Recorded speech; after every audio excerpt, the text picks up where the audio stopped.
Hi, so I've just converted this G12 into monochrome infrared, so it's ideal for taking some lovely monochrome, so black and white style infrared images. So this camera will just see infrared light because it's being filtered out by an internal filter that has replaced the hot mirror. So basically what you're seeing at the moment is an electronic representation of infrared light. It takes on this green hue because, as you'll see, the camera is set in auto mode. So that is auto mode on the wheel.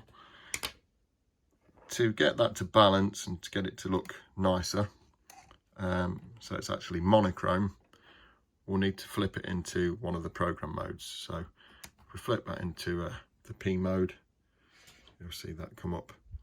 Right, now I want to press the Funk Set button in the middle of the jog wheel, and then you'll see already at this side, if you use this to navigate the menu, you can either rotate it as such and it will move those across, or you can go up and down to navigate the side menu.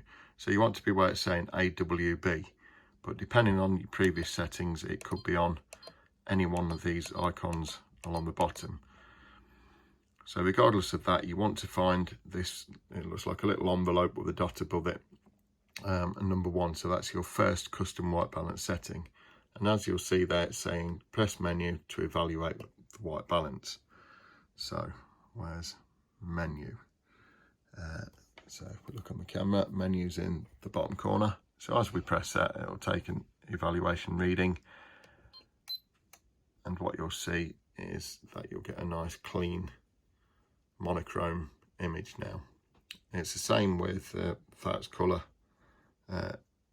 conversions or full spectrum. If you fit filters on the end, that'll work exactly the same.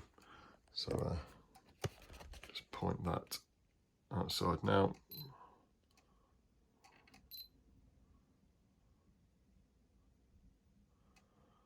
It's just quite an overcast day today, you'll see, but the foliage, just dip the camera because somebody's driving by, you'll see the foliage areas are nice and ghostly white.